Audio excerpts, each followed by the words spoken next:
given where Texas is right now, right? And Baylor has not started, very well. It's been pretty sluggish. The odds makers have put the Longhorns as a 2-touchdown favorite. I think the last time I saw it was like 14.5, 15, something like that. Dave Aranda said at his press conference this week that all he heard all offseason was, Coach, if you just win one, if you just win one, win this one. So obviously Texas is favored with good reason, but Baylor has a lot of incentive for this game. What are y'all's thoughts on the chances of a Baylor upset? I mean, is there any chance of that happening? There's always a chance. I mean, you're telling me there's a chance. My daddy said that's why they play the game. That's right. I figured Utah would come in and just blister Baylor, after what they did to Florida. And that didn't happen. In fact, you could make the argument Baylor was the better team that day. Should have won. They absolutely should. So, and you add a little high octane rivalry and some emotions. You never know. One of the things is Sid was talking about Quinn, that he has done is protected the ball. He's got 0 interceptions, over 200 passes now without a interception going back to last year, and they've been good at takeaways on defense. But I just don't know. I mean, is Sawyer Robertson even healthy? And I've heard he's had a gimpy ankle, doesn't moving around too well, and obviously Blake Shapen, we assume, is not available. So I just don't know if Baylor can score enough points, to keep up with Texas, because Texas is averaging, what are they averaging, Sid? Like 34 points a game, right? Yep. So I would say chance, but minimal, small chance. Yeah. Sid, what do you think? I want to hear from Zach Smith. I'll talk in a minute, but Zach Smith's just been sitting there. I know he's itching to go. The youngest guy on the panel. But I want to hear waiting my turn, man. You got to respect your elders, right? I don't want to be called an elder, Zach Smith.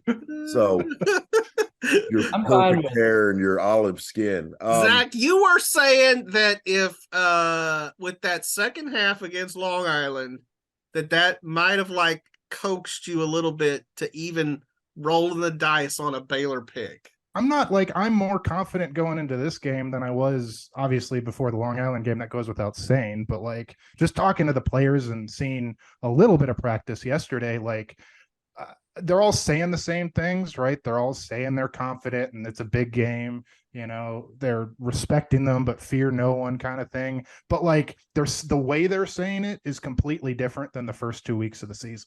So I think that there's a confidence that Baylor has. They know that this is kind of the last time that they'll get this chance. And I know Steve Sarkisian knows kind of what he's walking into in terms of there's going to be more horns down. There's going to be, let's take one more shot at Texas. But I think the Baylor players they're up for this. They know what Texas is going to bring. They watched the Alabama game, and like I said, the vibes are high. Despite what the record might say. So, I still think Texas is favored, rightfully so, and I still think Texas is going to win, but I don't think it's going to be a blowout by any means. I think it's 14 points, Zach Smith. Give me Baylor plus 14. I'll take that. Yeah. Love it.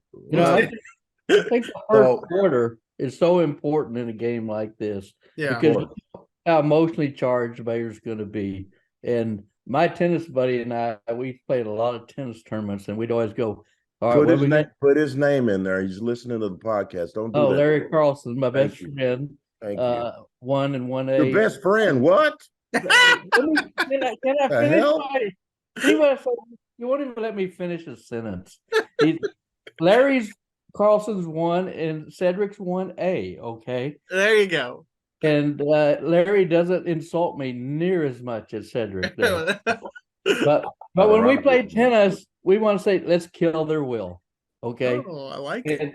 And to me, that's what dominant teams do. You go in, and Baylor's going to be so emotionally charged, just like Zach said. You got to have belief, right? And I Gotta think believe David you. Aranda is going to instill that. So to me, the first quarter and first half really important. And Texas has been slow starting, just like I said. So it's incumbent upon the Longhorns to take the fight out of them and do it from the outset, because as the game goes along, Baylor's going to get fueled by that crowd and get more and more momentum the longer they stay in the game. Yeah. I love a fighter's chance. And while while you put down the T2000 tennis racket from the 70s, I think that Baylor is going to take their best shot. But talent wins in these games. Texas is just more talented than Baylor on both sides of the ball. We saw that last year in Austin. I mean, I think, Baylor was in it for a while, but Bijan was Bijan, I mean, well, Bijan now. He go. Yeah, he's still He go. going. I got him on my fantasy team. Yeah, me too. I'm 0-2. Great. Thank you. I am too. I'm 0-2 also. Get in the end zone, Bijan. Come on. They should have drafted Roshan Johnson. At least you didn't draft Nick Chubb. Oh, that's true. Ouch. Oh. Yeah.